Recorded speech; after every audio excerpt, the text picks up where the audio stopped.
Testamento. Oramos al Señor. Te damos gracias, amado Dios, porque nos da esta hermosa oportunidad de poder estar nuevamente compartiendo, Señor, esta clase. Pedimos que tu bendición esté en medio de todo este trabajo que hoy estamos haciendo, realizando para tu gloria. Pido, Señor, que nos dé estos minutos para compartir y agradecer por tu palabra y el conocimiento que nos otorga por medio de Jesús. Amén. Bien, Dios les bendiga, amados hermanos. Estamos llegando a la última clase y vamos a empezar inmediatamente. Les quiero comentar que la clase contiene finalmente algunos de los puntos principales. Permiso, hermano, que eso ya de llegar a edad me da un poco de frío. Y ahí sí.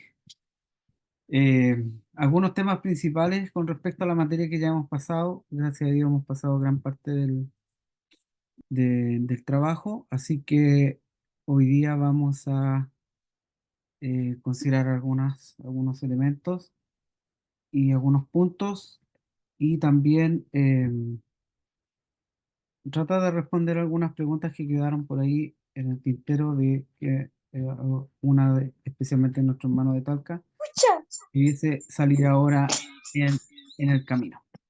Bien, estamos entonces en la clase número 8 y bueno, esta materia se ha tratado del Antiguo Testamento y lo primero que pudimos ver nosotros fue con respecto a la autoridad del Antiguo Testamento. Muteen los micrófonos, por favor.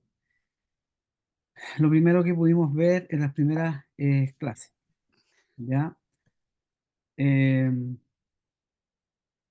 el Antiguo Testamento justamente era la palabra o la Biblia que utilizaban, el compendio de libros que utilizaba Jesús y sus apóstoles. No eran otros escritos por razones, hermanos, que en ese tiempo no existía todavía el Nuevo Testamento, por lo tanto, los escritos que ellos utilizaban eran o se basaban en los escritos que ya tenían compilado de alguna manera los judíos durante toda la travesía del Antiguo Testamento, incluyendo lo que pudimos ver con respecto a los tiempos de, el cautiverio, donde a posterior ellos pudieron agregar métodos que permitieron poder mantener, preservar hacia las nuevas generaciones.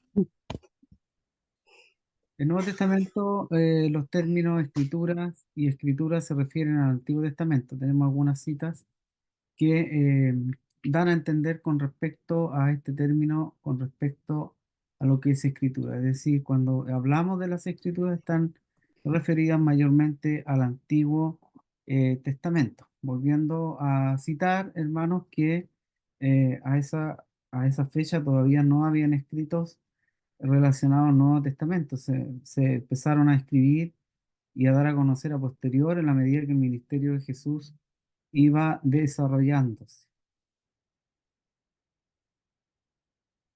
De hecho, en Juan capítulo 5:39 señala Jesús que es necesario escudriñar las escrituras porque, pues, primero, por ellas podemos entender y conocer más de la vida eterna y son las que también dan testimonio de él. Es decir, cuando habla de las escrituras está hablando del Antiguo Testamento, el cual da a entender em, en algunas ocasiones la prefiguración misma de Cristo va dando a entender el propósito de redención que Dios va plasmando y preparando en el Antiguo Testamento y que a posterior se confirma en el Nuevo Testamento con la llegada del Mesías prometido, en este caso Jesucristo. Y él se encarga en Juan 5:39 de reforzar aquello diciendo de que ellas, es decir, el Antiguo Testamento, lo que se conoce por escritura, validada, inspirada por Dios, son las que dan testimonio de él.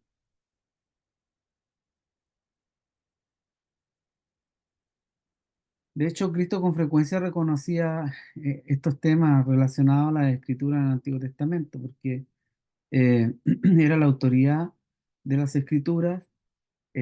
También reconocía su naturaleza como preceptos, como ordenanzas relacionadas a la escritura. También reconocía el fundamento de ellas, sus enseñanzas y también declaraciones. Ya las reconocía siempre, no así las costumbres y que vimos más adelante que se fueron formando algunas de ellas por iniciativas también humanas o una mala interpretación que se fue acumulando en el tiempo. Esas cosas Dios, en este caso Jesús, se encargó en el Nuevo Testamento de corregirlas, como vimos en los últimos, en las últimas clases donde Dios se encarga de alguna manera, dar un correcto uso o entendimiento a lo que señala la escritura e incluso en algunos casos eh, transformar un poco el concepto de algunos asuntos, especialmente de la inclusión que él agrega en medio de su ministerio hacia las mujeres, hacia los pueblos eh, paganos o gentiles. Muchos de esos elementos él los va transformando porque el propósito de la salvación no solamente estaba destinado a los judíos, sino también a todo el mundo de entonces y obviamente hasta el día de hoy de igual manera. Encontramos, hermanos, que en este propósito en el Antiguo Testamento, la revelación de Dios se fue dando primero a su pueblo en palabras, en acciones, con poder, claridad sobre el pueblo judío. Y el pueblo que hizo en primera instancia fue conservar y atesorar. Y además fue registrando todos los episodios. De hecho, hoy día es fácil ver, fácil entender de alguna manera al seguir la historia que se da bastante marcada con respecto, por ejemplo, a los inicios del llamado de Abraham y también a posterior cómo la línea se va formando con respecto a como una línea mesiánica en el tiempo, de donde vendrá el Salvador, y también una línea de cómo Dios va preparando un pueblo, cómo lo va formando. Por lo tanto, para nosotros hoy es muy entendible, pero para ello fue necesario que el pueblo pudiera rescatar todos estos antecedentes que se dan, que se van estableciendo en el tiempo y que se van traspasando de generación en generación. Y ello permitió que se pudiese conservar y atesorar registrándolo y entendiendo de que ellos eran un pueblo especial y donde Dios estaba tratando con ellos y formando.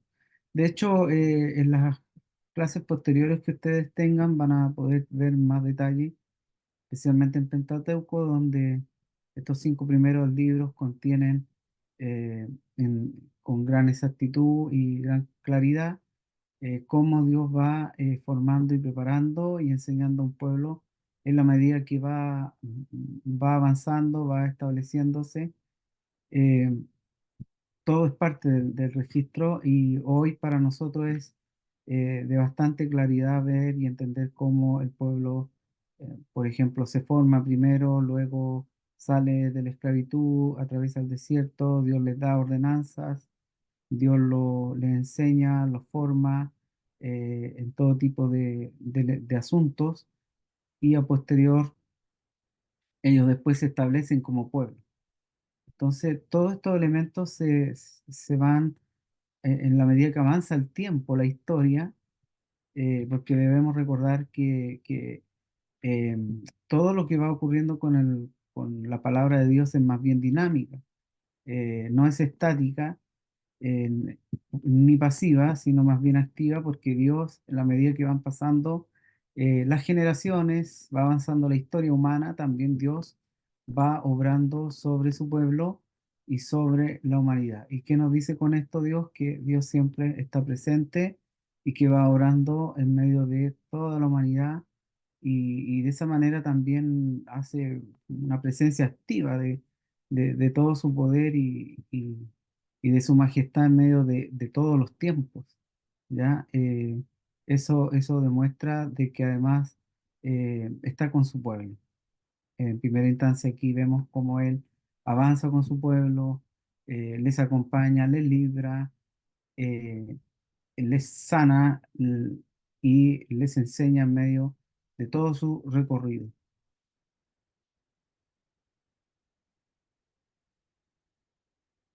Eso origina que justamente el pueblo judío, que se destaca absolutamente en el Antiguo Testamento, definan por medio de sus documentos, su compilación, definan una formación de visión de la vida, de la fe, del destino y también del reconocimiento a la palabra del único Señor.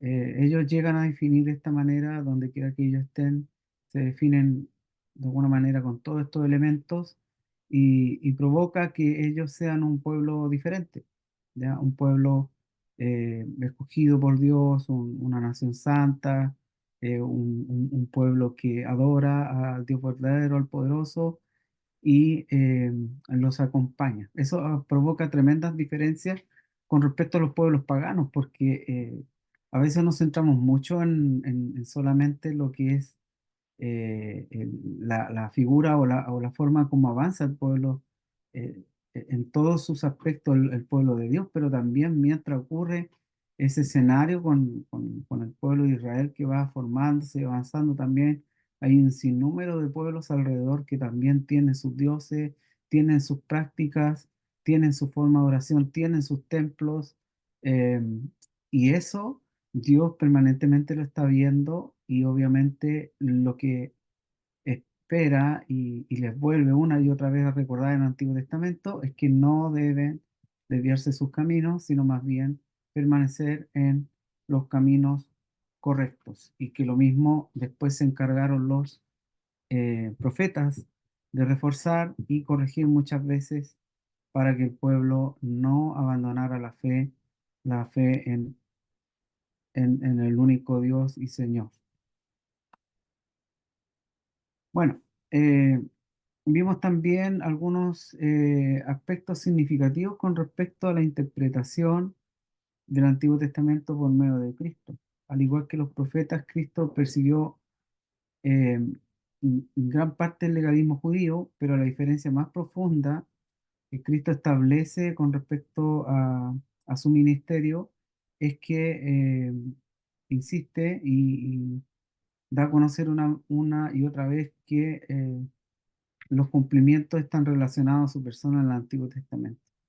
Por lo tanto, a diferencia de lo que de alguna manera establece el pueblo judío, en este caso, Cristo al llegar a su ministerio viene a cumplir muchas de las profecías que estaban señaladas y de esa manera da a conocer que en Él están cumplidas. Por lo tanto, esto abre un nuevo tiempo de esperanza hacia muchas personas que, como hablábamos anteriormente, estaban excluidas. Y de esta manera Dios la incluye en su propósito y es lo fundamental que hoy para nosotros es que la salvación. Y damos gracias a Dios por todos eh, estos actos de amor, de misericordia que Él ha tenido, que ahora nos consideramos parte de su hijo, de ser sus hijos y no estar fuera de la esperanza porque quizás en otro tiempo estábamos fuera, pero hoy estamos gracias a su misericordia. Por lo tanto, y Cristo revolucionó la interpretación del Antiguo Testamento al tomar distintas hebras de las enseñanzas y tensarlas para formar una sola cuerda. En la medida que entonces avanza el Nuevo Testamento con su ministerio, Jesús o Cristo se encarga de justamente tomar las distintas hebras que trae consigo el pueblo judío y las enseñanzas para formar ahora una sola cuerda y un solo propósito por medio de él, señalando incluso que él es el camino, la verdad y la vida, y que nadie puede ir al Padre si no es por él. Él establece, por ejemplo, esta figura, esta mirada, esta línea, y, y empieza a tomar una forma muy especial en la medida que va avanzando eh, su ministerio. Ya posterior, después que él se va al cielo, vemos ahí cómo empieza a tomar fuerza y una sola línea por medio del cristianismo y la llegada del Espíritu Santo que los guiará durante todo el tiempo hasta el día de hoy. Eh, Pablo también, vimos que Pablo también, como judío, como Saulo de Tarso y como rabino, como rabí, como maestro de la ley, conocía muy bien el Antiguo Testamento. Por lo tanto, no era algo para ellos desconocido, sino más bien aplicado y estudiado. Por eso, cuando a Pablo bueno, primero Cristo se le aparece en el camino y luego se transforma su vida, eh, le toca muchas veces enfrentar a sus propios eh, compañeros, incluso a, quién sabe, hasta compañeros de estudio en su momento, porque, porque muchas veces quisieron contrarrestar con las propias escrituras, pero justamente Pablo también conocía de las escrituras y les permitió saber los tiempos, las edades y también los propósitos que Dios tenía establecido por medio de esos tiempos. Por lo tanto, también el lenguaje y el conocimiento que utilizaba y aplicaba el apóstol Pablo, antes Saulo de Tarso, estaba relacionado justamente a las escrituras que estaban concentradas en el Antiguo Testamento. Como cristiano, como apóstol, como cristiano, él pudo descubrir elementos mucho más profundos a posterior, eh, que tienen un tremendo caudal de significado nuevo, ¿ya? Y de igual manera, Pablo aceptó la plena inspiración y autoridad de la Escritura, así como Jesús relata y señala la autoridad de las Escrituras, también Pablo la señala en 2 Timoteo capítulo 3, verso 16: toda Escritura es inspirada por Dios, útil para enseñar, para redarguir, para corregir, para instruir en justicia. Además, también pudimos eh, meditar en algunas epístolas de Pablo que están relacionadas eh, a algunos elementos que tienen que ver con doctrinas fundamentales, en los libros Romanos, Primera y Segunda de Corintios y en Gálatas, donde podemos encontrar doctrinas fundamentales con grandes temas teológicos y algunos otros métodos de razonamiento de estas cartas fundamentales que provienen del Antiguo Testamento, ¿ya?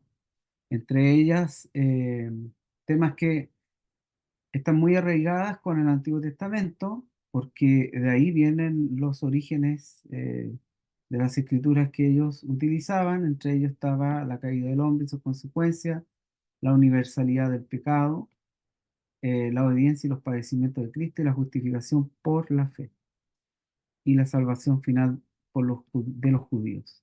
¿Ya?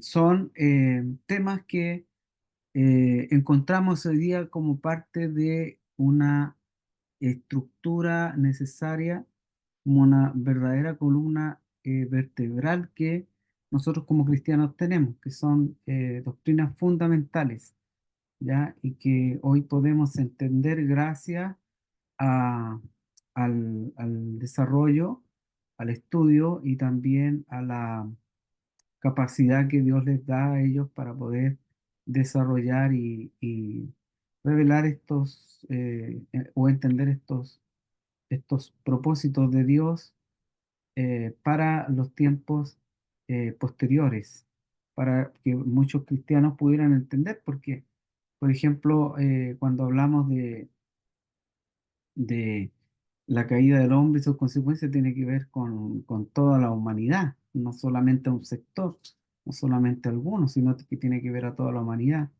lo que tiene que ver con el pecado de igual manera. ¿ya? La obediencia, los padecimientos de Cristo, la justificación por la fe, la salvación. Todos estos elementos, hermanos, finalmente abordan hacia todos los seres humanos. Y fue algo que justamente también en algún momento a los propios judíos les costaba entender.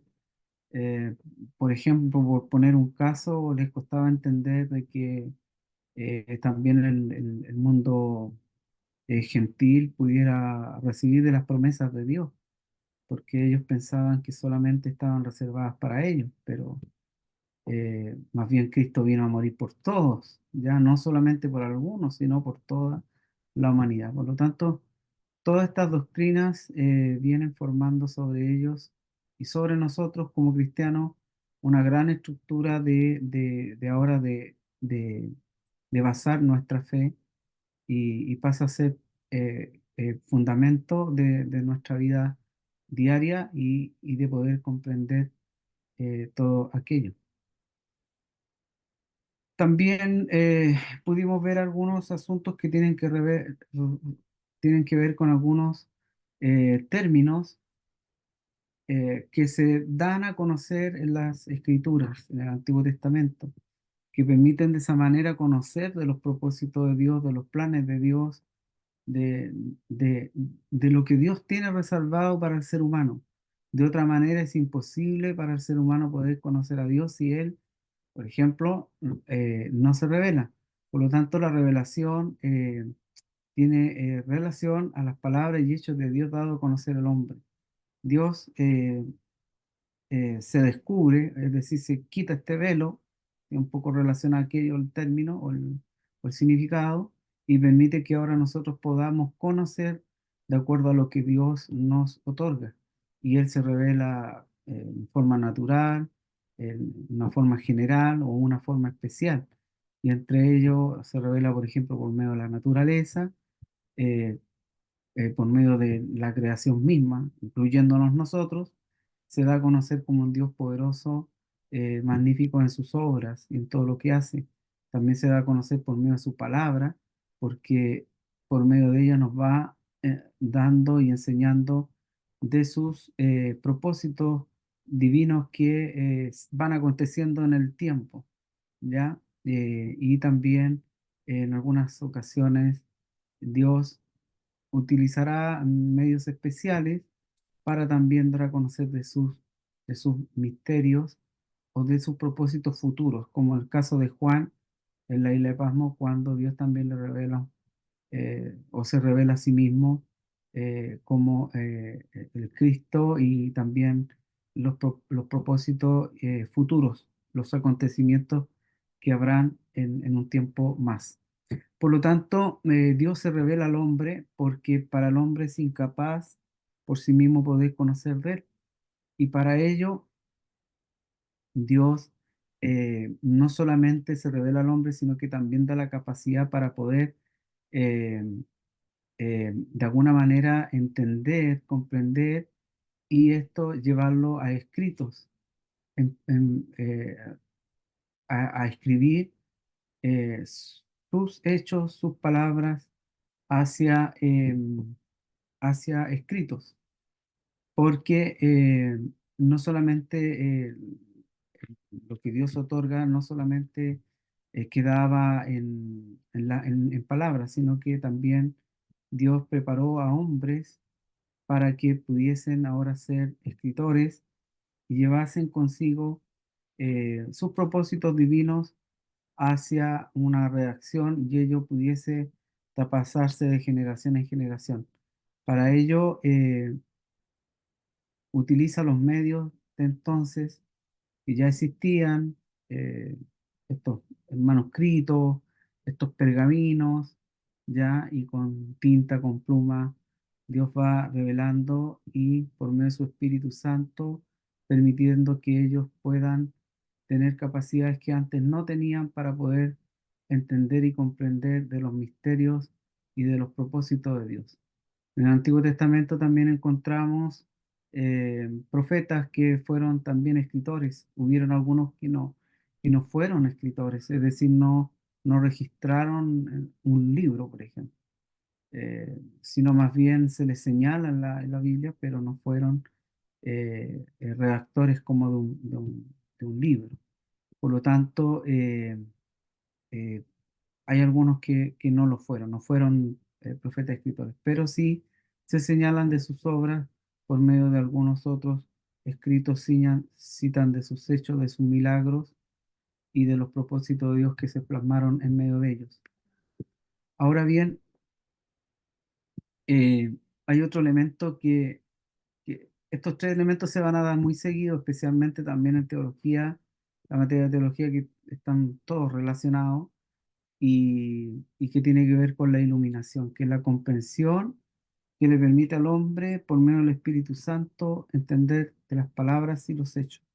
Es decir, el hombre, mientras está alejado de Dios, es imposible conocer las cosas espirituales. Pero cuando nace de nuevo y cree en el Señor Jesucristo como su Señor y Salvador, el Espíritu Santo inunda su vida, llena su corazón y permite ahora que su mente, su corazón, su espíritu pueda entender lo que antes no podía comprender. Por eso Jesús en el Nuevo Testamento, cuando habla con Nicodemo, le señala que debe nacer de nuevo porque le hace una crítica a él que aún siendo maestro de la ley no es capaz de comprender lo necesario que es nacer de nuevo para poder entender. Por lo tanto, eso nos deja en claro de que el hombre y la mujer, para poder entender las cosas de Dios o las cosas espirituales, debe recibir a Cristo en su corazón y recibir el Espíritu Santo en su vida. De otra manera, es imposible que pueda entender las escrituras, los propósitos y los planes de Dios. Por eso podemos, eh, quizás eh, comprender también los ministerios que Dios aporta y capacita y prepara a los hombres de Dios, y más de una vez en el Antiguo Testamento, y no solamente en el Antiguo Testamento, sino también en el Nuevo, señala que eran hombres llenos del poder de Dios, llenos del Espíritu Santo de Dios. En el caso de Daniel, un hombre que estuvo más de un gobierno, más de un rey, más de un imperio, permitió que él fuera un consejero, fuera parte de la corte, y donde él muchas veces aconsejara a los propios reyes, teniendo capacidades tan especiales como ciencia, como revelación de sueños, interpretación de sueños. Ahora bien, la pregunta en algún momento salió con respecto a que si en estos tiempos puede existir aquello. A la verdad, hermanos amados, que Dios en todo tiempo dota a hombres y mujeres para ser instrumentos en sus manos. La diferencia está en que Dios en ese tiempo operó con propósitos muy específicos y más bien relacionados al pueblo mismo, al pueblo judío, porque hay que entender el contexto en el cual se estaba desarrollando esta historia en el caso de Daniel, y que Dios lo lleva a aquel lugar para poder interpretar los sueños, y también lo mismo que pasó con José, la visión, en este caso Daniel, y y Dios lo dota con capacidades de ciencia, de interpretación de aquello. En estos tiempos Dios sigue operando y Dios también da capacidades muy similares, pero son posteriores, es decir, Dios, después que el hombre y la mujer reciben a Cristo en su corazón, Dios lo dota con una capacidad para poder ejercer en medio de su obra para que la iglesia sea edificada. Por lo tanto, en estos tiempos pueden existir hombres y mujeres con grandes capacidades dirigidas por medio del poder de Dios, por medio del Espíritu Santo, pero siempre relacionadas a la edificación de la iglesia, ¿ya? Si aquello no es de edificación, obviamente no es de Dios, pero generalmente Dios bendecirá a un pueblo y bendecirá la vida de algún varón o alguna mujer por medio de algún otro varón que le entregue una palabra, un consejo, o también pueda quizás revelar o en este caso interpretar más bien algún tema de índole espiritual. Por lo tanto, es importante, hermano, entender de que en estos tiempos existe, sí, pero más bien ligado a la iglesia de Cristo, porque ella se edifica. A la verdad, Dios a todos nosotros nos da conforme a las capacidades que tenemos, ¿ya? Y en medio de ello, Dios nos dará también en estos tiempos para que podamos ser de bendición, para que podamos ser de provecho en las iglesias y de esa manera eh, la iglesia siga adelante, fortalecida y animada por medio del poder de Dios.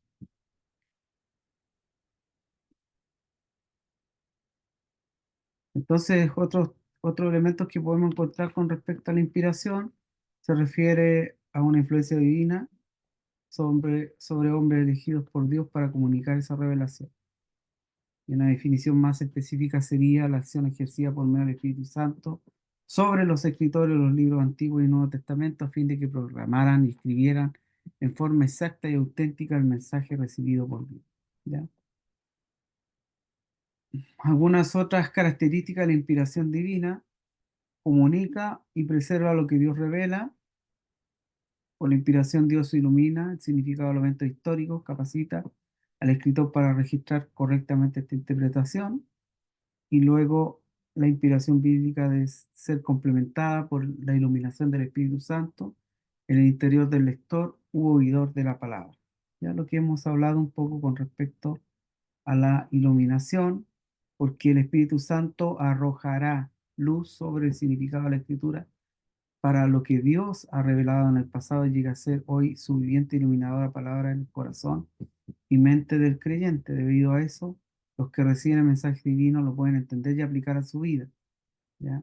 Lo van a aplicar, eh, obviamente entendiendo en el espectro de cristianos, de hijos de Dios que han entregado su vida a Cristo, empezarán a recibirlo y a entender y aplicar. Más bien el que no ha entregado su vida a Dios y sigue en una vida antigua, por decir una manera, será difícil que pueda ir comprendiendo, porque también es progresivo en la medida que el hombre va entregando su vida y avanza en la vida, en los caminos de Dios, Dios va a ir obrando mayormente. Eh, Se considera en algunos aspectos que cuando el hombre recibe a Cristo en su corazón, en algunos casos dejan todo inmediatamente. Hay otros casos donde las personas van de a poco dejando algunas cositas que son de la vida pasada. Entonces, en la medida que se va inundando y aprendiendo del mensaje divino y aprendiendo de Dios, eh, ello va a ir formando profundamente su vida, pero para ello es fundamental creer en Cristo y confesar y recibirlo en tu corazón. También vimos elementos relacionados a la preservación de los libros en el cautiverio. Ya vimos que hubo un celo y una preocupación bastante importante y pudieron ir escribiendo años, acontecimientos, pero también algunos escritos que no eran necesariamente auténticos, eh, no fueron siendo considerados. Por lo tanto, en este sentido, los judíos se preocuparon de poder hacer un estudio profundo y un ordenamiento con respecto a los libros porque fueron esenciales para ellos en medio del cautiverio. Fue una preocupación tremenda para ellos de que eh, eh, ellos desaparecieran, ¿ya? Desapareciera su fe, desaparecieran sus elementos fundamentales que los acompañaban durante toda la vida y que fortalecía sus creencias. Por lo tanto, se preocupaban de poder ellos compilar y mantener vigente las obras de Dios por medio de escritos, y ellos se traspasara de generación en generación. porque recordemos que el libro de Deuteronomio señala de que era parte del consejo de Dios que debía estar en sus dinteles de las puertas, debía estar en medio de sus frentes los mandatos de Jehová. Por lo tanto, era necesario que sus estatutos y mandamientos estuvieran presentes. Entonces, ellos se preocuparon mucho de poder preservar en medio del cautiverio. Para ello, encontramos la figura de los escribas, que en su primera fase eran funcionarios políticos o jurídicos, y su labor después del destierro fue eh, la transcripción de estos escritos, también la protección de ellos y también la exposición de la ley. Ya fueron estos hombres los que después vemos en el Nuevo Testamento como grandes maestros, porque eran los que preservaron y cuidaron fuertemente de que se cumpliesen al pie de la letra todos los escritos y se mantuviesen en el tiempo sin mayor alteración.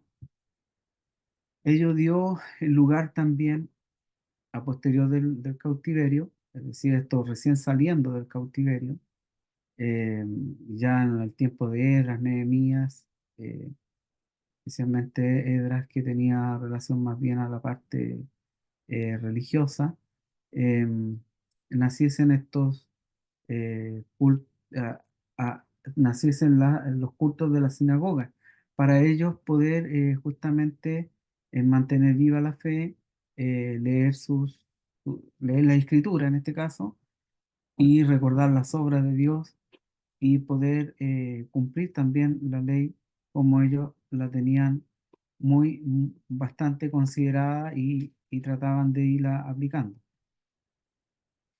En su segunda fase también vemos que en el Antiguo Testamento se desarrollan eh, siendo aún escritores, preservando y también realizando muchas copias, ya para poder mantener vigente, es decir, de papiro en papiro, de hoja en hoja, una y otra vez, generaciones completas dedicadas absolutamente a mantener y preservar los escritos que para ese tiempo ya eran bastante sagrados porque contenían la voz de Dios, el consejo de Dios, las ordenanzas de Dios y por las cuales ellos se guiaban. No solamente copiar, sino también reunir a muchos discípulos y educarlos. Y ello llevó a que ellos en el Nuevo Testamento le conociéramos como doctores, maestros de la ley e incluso intérpretes de la ley. Eran muy respetados porque ellos contenían la interpretación correcta y de ellas se traducían muchas otras ordenanzas y preceptos que también acostumbraban a tener en esos tiempos el pueblo judío. En una tercera fase vemos a los masoretas, que fueron los que a posterior también hicieron una tarea un poco más, quizás más fina, más pulida, que existieron entre el 500 al 1000 después de Cristo, proveyendo vocales, puntuación a los textos bíblicos. También estudiaron mucho con detenimiento el nombre de Dios, ya el, el, el tetragramadón, algo así, ¿no? No tengo bien la pronunciación, pero o el tetragrama que contiene el nombre de Dios, y ellos pudieron trabajar durante todo ese tiempo siendo muy cuidadosos con respecto a las puntuaciones, a los espacios y dando un poquito más de pulido, un poco más de orden con respecto a los escritos que ya existían en ese tiempo. Obviamente, de igual manera hubo un cuidado y una preservación y una continuación muy similar a la que estaban realizando previamente los escribas. Bueno, y ahí encontramos algunas características propias de los escribas para ese tiempo y que son bastante increíbles. había una dedicación tan importante, tan grande en ellos, que solamente por tomar una de la manera que ellos eh, trataban de ser lo más exacto y programado en todo lo que ellos hacían. Una de las que más me asombra es que entre las letras, el punto 7 se dejaba un espacio del ancho de un cabello. Entre párrafos, 9 letras, y entre libros, un espacio de 3 líneas. Entonces es increíble cómo ellos trabajaban, el cuidado y el temor que ellos tenían para conservar al punto más exacto las escrituras y que ni una tilde se agregara o se quitara, ¿ya? Esto da a entender el cuidado porque estaban trabajando con los escritos de Dios.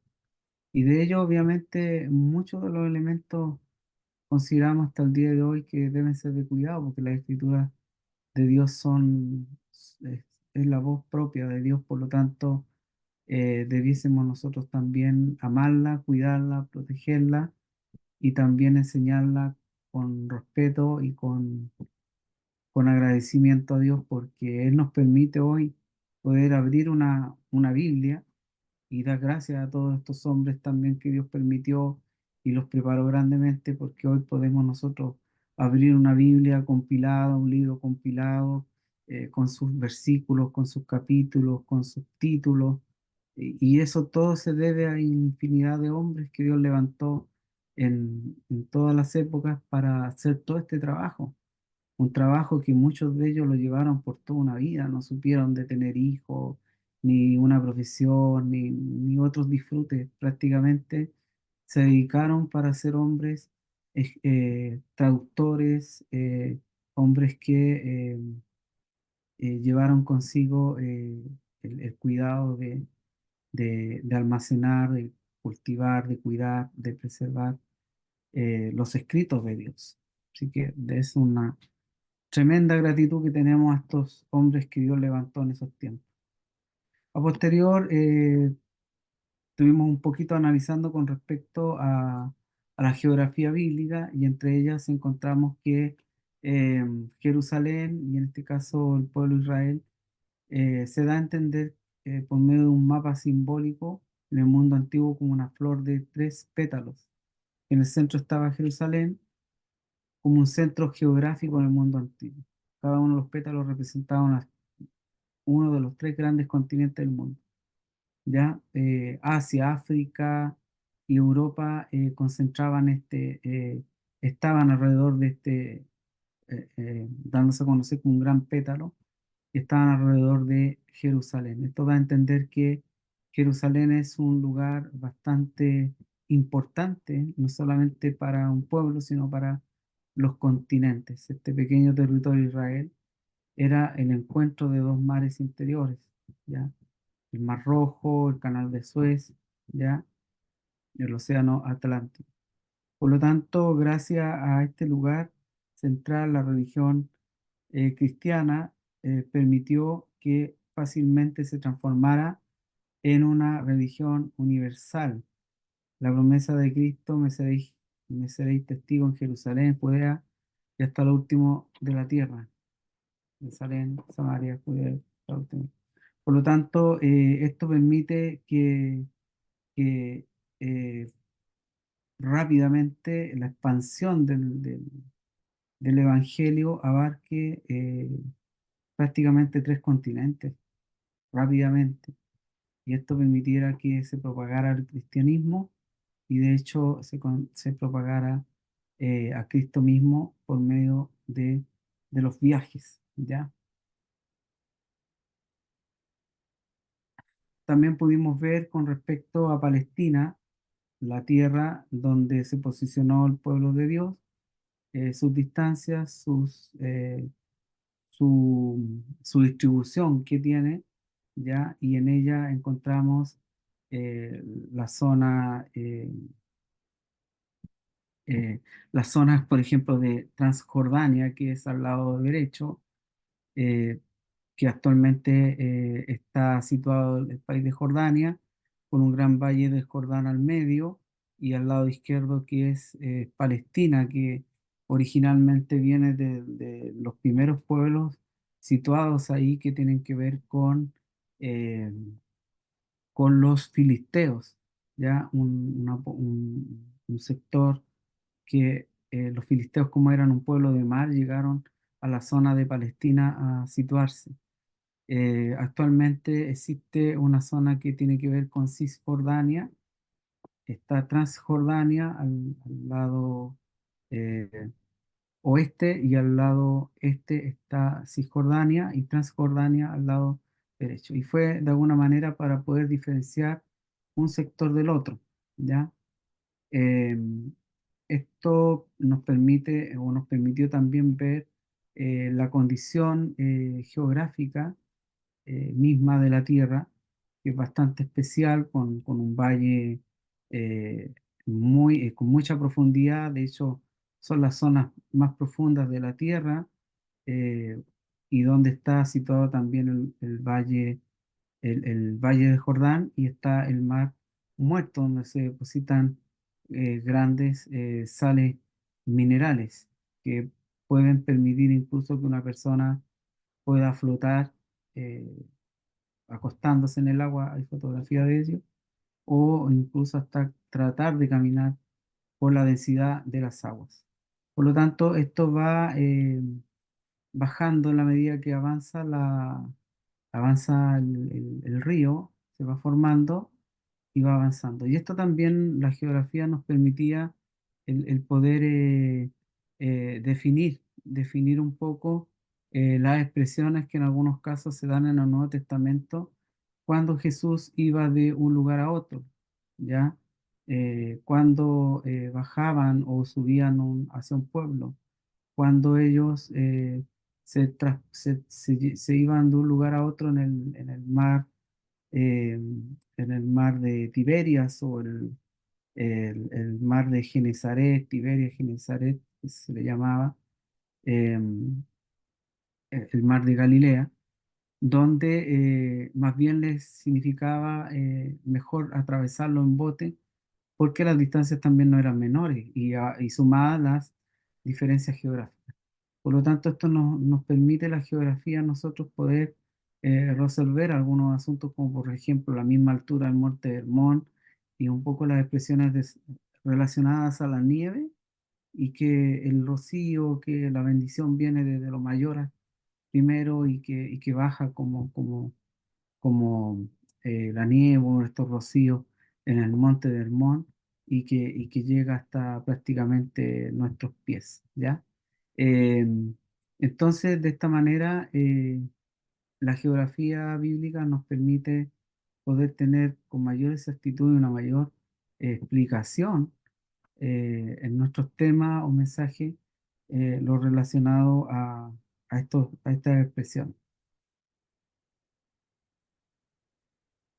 Algunas importancias que tiene que ver la geografía bíblica es justamente que Palestina, que es la tierra donde se sitúa el pueblo de Israel, era el puente terrestre entre la civilización de Europa, sudeste de Asia y el norte de África. Por consiguiente, los mercaderes militares antiguos cercanos a Oriente aparecen a menudo en el Antiguo Testamento, porque muchos transitaban por ahí.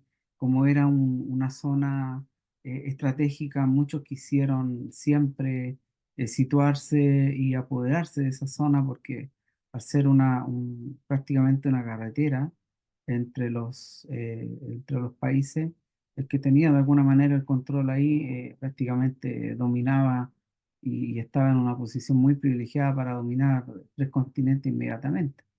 Entonces, tiene una importancia hasta el día de hoy, una importancia política muy importante, dónde está situada la tierra hoy, la tierra prometida, la tierra donde está el pueblo de Dios. Y también tenía una importancia teológica, y tiene una importancia teológica la geografía donde está situado, porque a lo largo de toda la Biblia los accidentes geográficos tienen connotación teológica, porque la Biblia nos habla de tierra, nos habla de mares, nos habla de frutos, nos habla de lluvias, nos habla de suelo, de siembra, de plagas, de límites naturales, de clima, de montaña, etcétera. Por lo tanto, en todos estos elementos que se dan a conocer en el Antiguo Testamento, por medio de su geografía, también nos está hablando de Dios, de su creación, de su grandeza. Ya luego terminando, nos encontramos algunos otros elementos que consideramos con el Antiguo Testamento, entendiendo de que nosotros cuando hablamos de la anunciación del Mesías, más bien estamos hablando de la prefiguración del Mesías. Es decir, hay muchos elementos que contiene el Antiguo Testamento donde prefigura a Cristo mismo, ¿ya? Está presente por medio de profecías, por medio de elementos y figuras que se dan a entender en el Antiguo Testamento, ¿ya? Por ejemplo, el caso de cuando, eh, que lo cité ese día cuando Abraham lleva a su hijo, por ejemplo, y aparece un cordero que finalmente se sacrifica en reemplazo o en favor de ellos sin necesidad que el hijo tenga que morir, por ejemplo. Eh, Tenemos el caso de José cuando fue vendido por sus hermanos eh, y muchos otros elementos que encontramos en el Antiguo Testamento que hablan de la anunciación del Mesías, una prefigura, hay una tipología bíblica que se da fuertemente en el Antiguo Testamento para dar a entender el propósito de la llegada del Mesías. Dios empieza a tratar con el pueblo en el Antiguo Testamento, le empieza a enseñar los medios de salvación, los medios de expiación, los medios como ser perdonado, cómo ser salvado, cómo ser liberado. Dios tiene un trato muy especial, con mucho amor hacia su pueblo. Y también muchas veces señalamos en el Antiguo Testamento en relacionado a la historia de la salvación.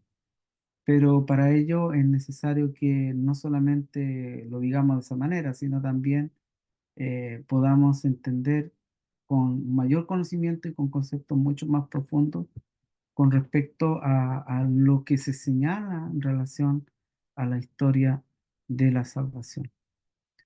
Por ello, encontramos justamente que Dios, para poder hablar de su amor y su misericordia, lo primero que hace es autodefinirse. Cuando Moisés quiso saber más de él, conocer más de él, Dios más bien se autodefine.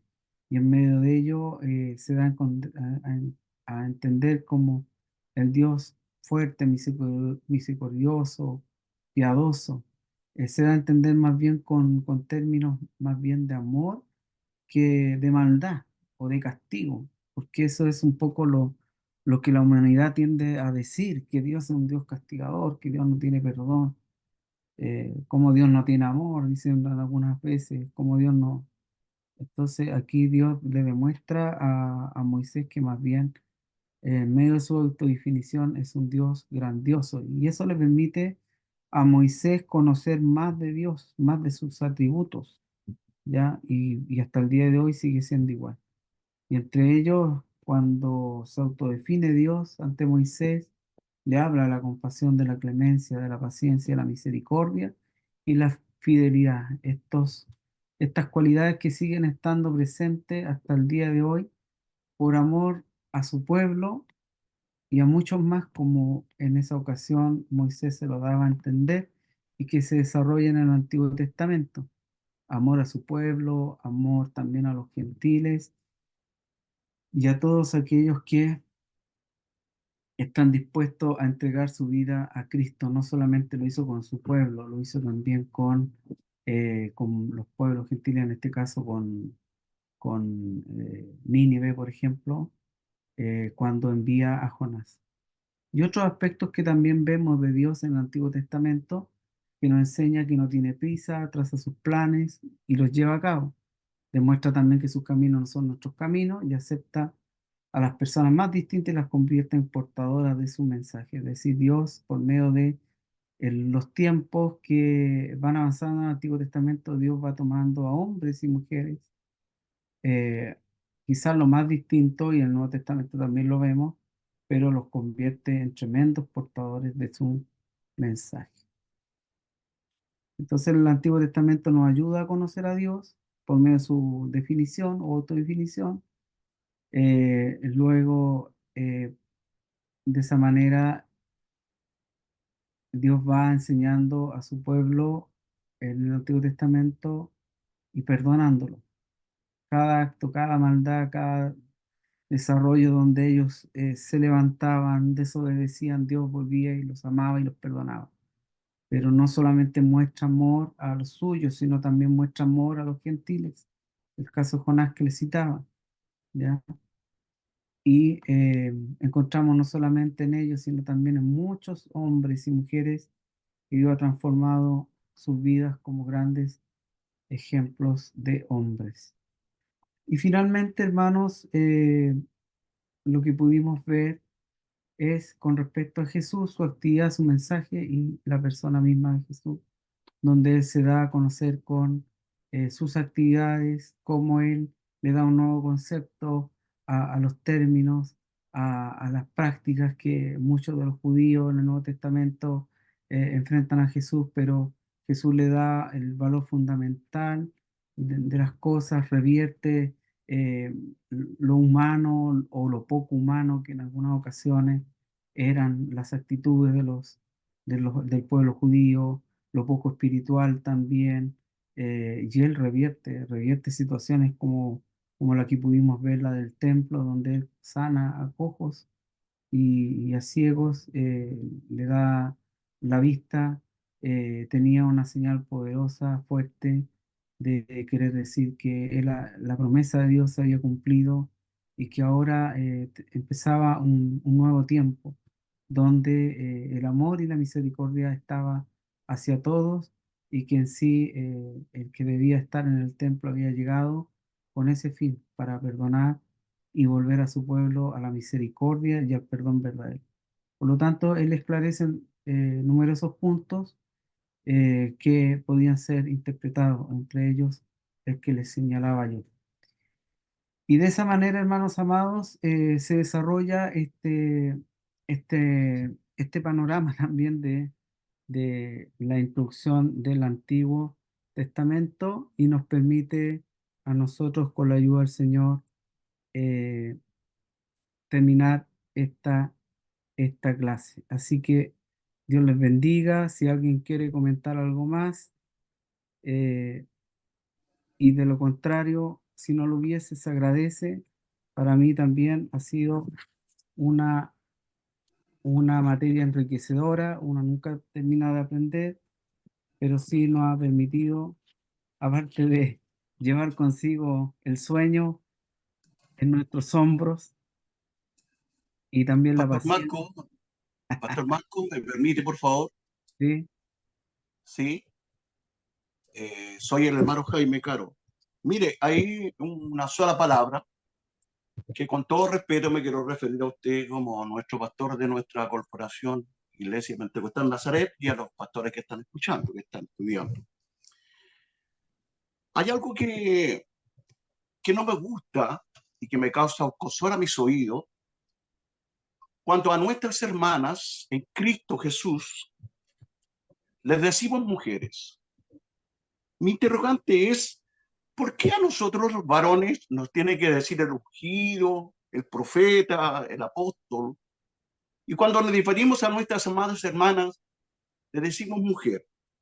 Por ejemplo, yo leo la Biblia y veo una Ruth, veo una Esther, una Débora, una Noemí, la ramera, María, Priscila. Entonces Pablo dijo que en Cristo no hay libre, no hay esclavo, no hay hombre y mujer. Y aún hace diferencia y dice claramente, ¿y acaso en su derecho como apóstol no puedo tomar una hermana por mujer? Hace una diferencia. Entonces nuestras hermanas en Cristo Jesús son nuestras hermanas. Ahora, lógicamente que no veo a una obispa en una, digamos, dirigiendo una corporación como la nuestra, o no veo una pastora dirigiendo un concilio de pastores. No, cada cual en su lugar. Pero creo que realmente nuestras hermanas en Cristo merecen también todo nuestro respeto, porque son hermanas en el Señor, porque el Señor las ha cambiado como a nosotros también los varones. Solamente eso, estimado pastor. Eh, ¿Y por qué usted entonces no ve a una hermana como una pastora que un día pueda dirigir? No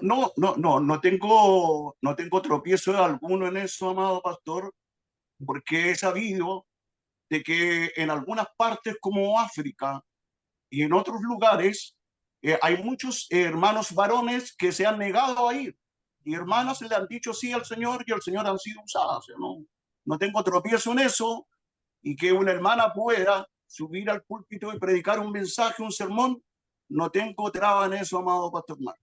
Bueno, no vamos a entrar en detalle porque también tiene que ver con un aspecto cultural, social, etcétera, con respecto a cada país y cada realidad es diferente.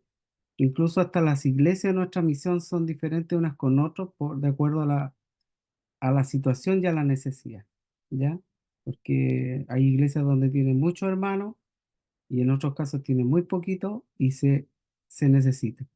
Lo que sí puedo decir con libertad plena, absoluta y comprobado, que en las iglesias hay más mujeres que hombres, ¿ya?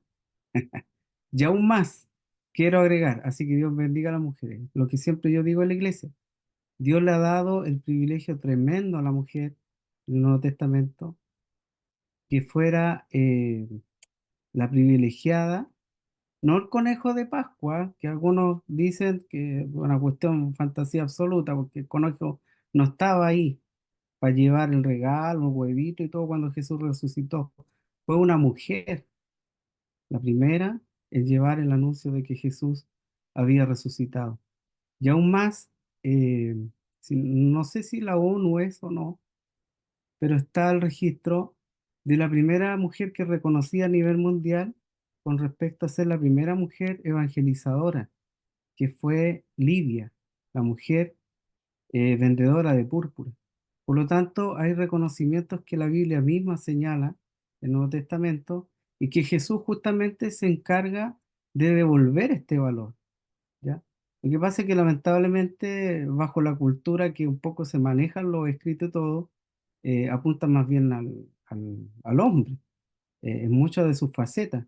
Pero si ustedes revisan un poco más en detalle y la misma película que se está dando de Jesús ahora, eh, hay muchas ocasiones donde en realidad en todas las ocasiones la mujer ahí está presente también como una colaboradora más y de hecho la Nuevo Testamento así lo señala. Pero también tiene que ver un poco con eso, hermano Jaime.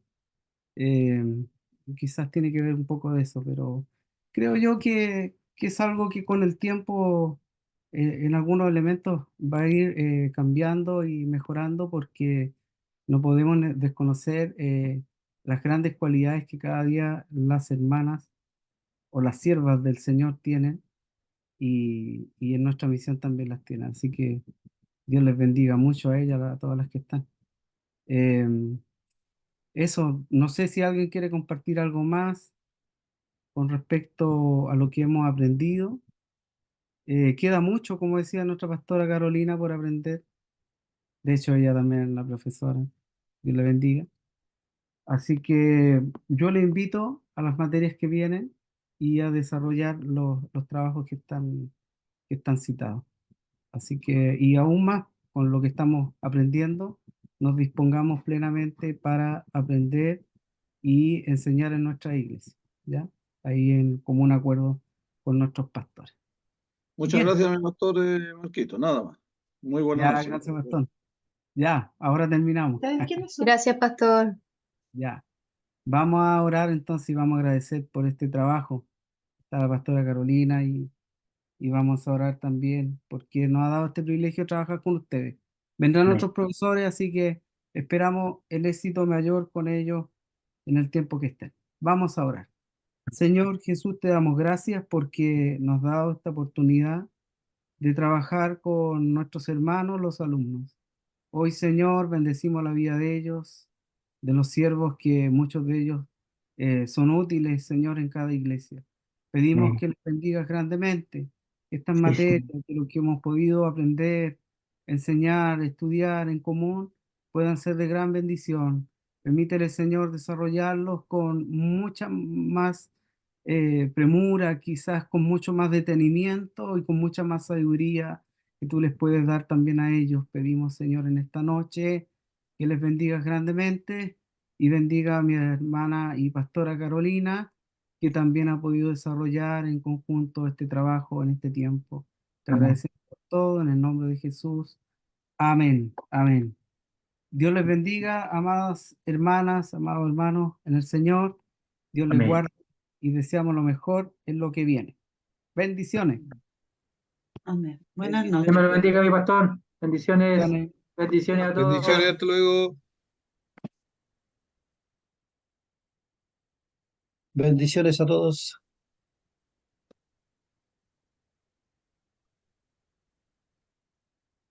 Chao, chao. Chao, chao, chao. Bendiciones a todos.